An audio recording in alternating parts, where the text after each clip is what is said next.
obra. Vamos a ver hoy esta obra de Pino Ojeda, Paisaje número 30, pintada en 1987. Es una obra en la que ella descubre, como hace habitualmente a partir de los años 60, con los esmaltes y las lacas, descubre una especie de paisaje, pero un paisaje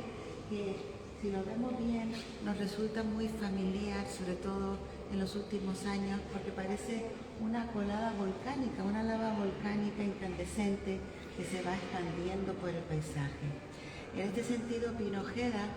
que había nacido en 1916 en Teror y muere en 2002 en Gran Canaria, era una mujer muy pasional, tanto que fue amiga de Vicente Aleixandre, y uno de los poemas de Vicente Aleixandre, que habla de quiero ser tú, tu sangre, esa lava rugiente que corre por tus venas, me parece de lo más adecuado para hablar de Pino Ojeda, porque ella realmente era poeta, pintora, gestora cultural, una mujer avanzada a su tiempo, una mujer que es capaz de salir de una isla como Gran Canaria en los años, además de la penuria, en los años 50 y 60, moverse a Madrid, moverse a Barcelona, conectar con los grandes poetas de su tiempo, pero además viajar después ya en los años 70 hasta Suecia, llegar al Círculo Polar Ártico, llegar a Florencia a exponer sus obras. Es decir, es una mujer que no se para ante nada. Pero quizás sea conveniente hacer un pequeño resumen de su vida. Ella nació, como ya dije, en 1916 en Teror, en el Palmar, en una zona rural de Gran Canaria. Sus padres se mudan a Las Palmas de Gran Canaria en los años 30. Ella se matricula en el Instituto Pérez Galdós en las clases nocturnas, donde va a ser alumna de Agustín Espinosa, y en 1937 contrae matrimonio con Domingo Doreste. La guerra evidentemente ha estallado ya en España y Domingo Doreste se alista en el ejército y se marcha. Pino Ojeda está embarazada entonces y su hijo nacerá pocos meses antes de que llegue la noticia de la muerte de su padre. Es decir, Pino Ojeda se ve en 1938 con un niño pequeño recién nacido, al que llama también Domingo Doreste, y al que va a tener que cuidar sola con la ayuda de su madre. Ella se marcha entonces a La Palma, a trabajar en La Palma, y deprimida, profundamente deprimida a causa de la muerte de su marido, sueña en un momento determinado con hundirse en el mar, adentrarse en el mar, tal como había hecho Virginia Woolf. Pero afortunadamente se da cuenta a tiempo de ese gran disparate que iba a cometer y vuelve para atrás. Se muda entonces a Tenerife y en 1944 conoce a Juan Ismael, poeta y pintor surrealista, que va a ser realmente su amistad más importante a lo largo de la vida y además quien le anima a participar en la revista Mensaje y en publicar su primer libro de poemas. En 1947 Pino Ojeda regresa a Las Palmas de Gran Canaria,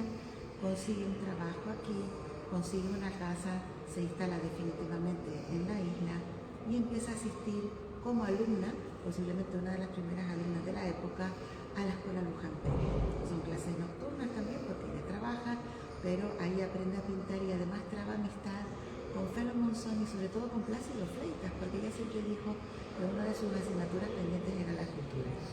Tiene además una gran pasión por todo lo que son las nuevas tecnologías. Primero va a utilizar la encáustica, tal como hacía entonces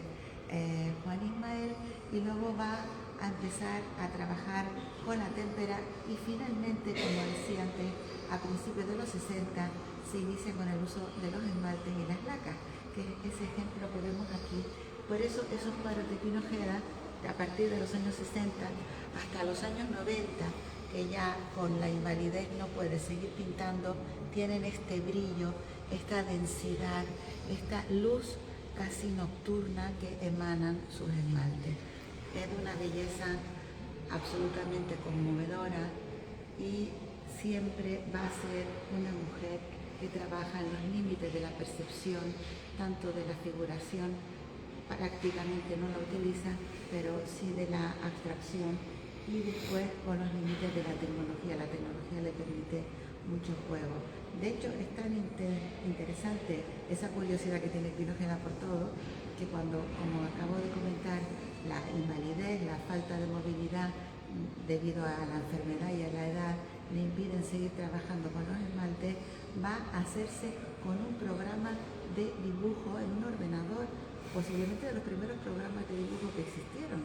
y va a trabajar en este sentido con un ordenador y también haciendo unos dibujos lineales que recuerdan muchísimo a esas figuras de los surrealistas, de los cadáveres exquisitos de los surrealistas. Ella, por lo tanto, juega en ese, digamos, en ese entramado entre el surrealismo, el informalismo, la abstracción, pero también no olvidemos que Pinojeda es además una mujer que va a arriesgarse y abrir una pequeña galería de arte en la playa de las Canteras en el año 59, se llamaba así, Galería Arte, y ahí va a tener lugar una cantidad importante de exposiciones de pintores extranjeros, tanto suecos como italianos y alemanes que venían durante temporadas grandes a pasar las vacaciones a Gran Canaria. Mantiene también la relación estrecha y de gran amistad con Eduardo Westerdahl y por lo tanto con todo el grupo del surrealismo en Tenerife. De hecho va a exponer en el Instituto de Estudios Hispánicos en un par de ocasiones y también en el Círculo de Bellas Artes de Santa Cruz de Tenerife.